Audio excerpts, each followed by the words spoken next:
after Uddhav Thackeray's emotional appeal to Shiv Sena rebels, a MLA in the Eknath Shinde camp, Sanjay Shirsat, wrote a scathing letter on Thursday accusing the Maharashtra Chief Minister of shutting his doors to them and neglecting his own party leaders. Sanjay Shirsat posted the letter on his Twitter handle. Rebel Sena leader Eknath Shinde too shared it on social media. Addressing Uddhav Thackeray, Shirsat wrote, "The coterie around you never allowed us access to you. The Shiv Sainiks at the grassroots would question us as to how our real opponents, Congress and NCP, get access to you and to the development funds despite the Chief Minister being ours." Prime Minister Narendra Modi on Thursday inaugurated the new premises of the Ministry of Commerce and Industry.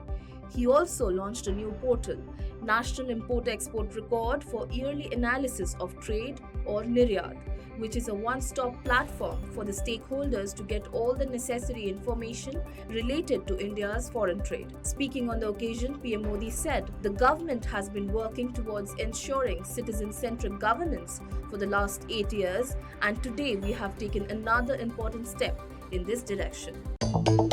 Draupadi Murmu, the presidential candidate for NDA, arrived in the national capital on Thursday, where she was accorded a warm welcome by many BJP leaders.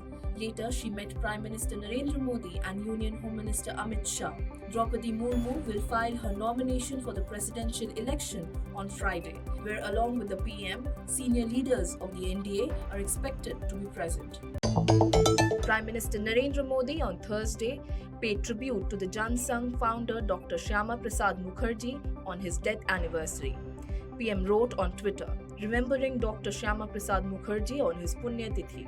Every Indian is indebted to him for his unparalleled efforts towards furthering India's unity. He worked hard for India's progress and dreamt of a strong and prosperous nation. We are committed to fulfilling his dreams.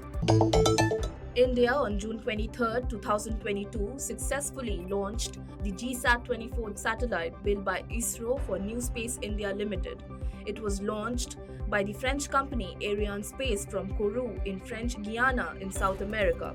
GSAT-24 is a communication satellite which weighs 4,180 kgs with pan-India coverage in order to meet DTH application needs. It will provide high-quality television, telecommunications, and broadcasting services.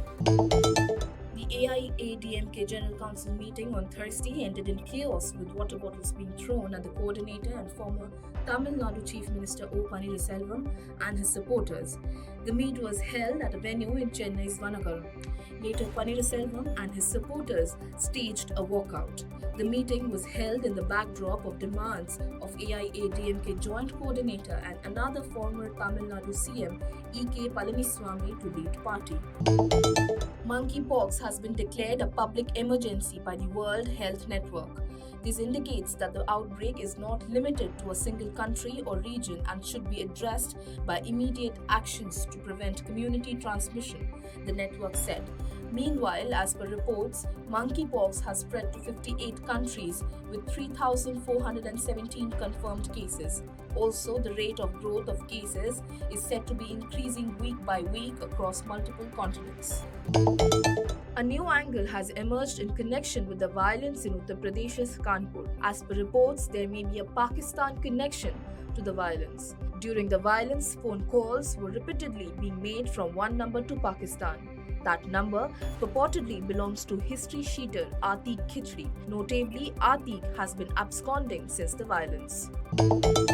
In a shocking incident, a 25-year-old software engineer and Indian national, Sai Charan Nakka from Telangana's Nalgonda, was shot dead in Maryland in the United States. As per media reports, Nakka was found in an SUV in an injured state. He had gunshot wounds on his head. Nakka was rushed to a nearby trauma center where he was declared dead after some time. Meanwhile, Nakka's family has sought help from the Indian and the Telangana government to bring his mortal remains back to India. Russian forces pounded Ukraine's second largest city Kharkiv and surrounding countryside with rockets, in which at least 15 people are reported to have died. The strikes are said to be one of the worst in the area. Kharkiv, which lies just 50 kilometers from the Russian border, was heavily shelled by Russian forces at the start of the war. Later, the Ukrainian forces had regained control of the city.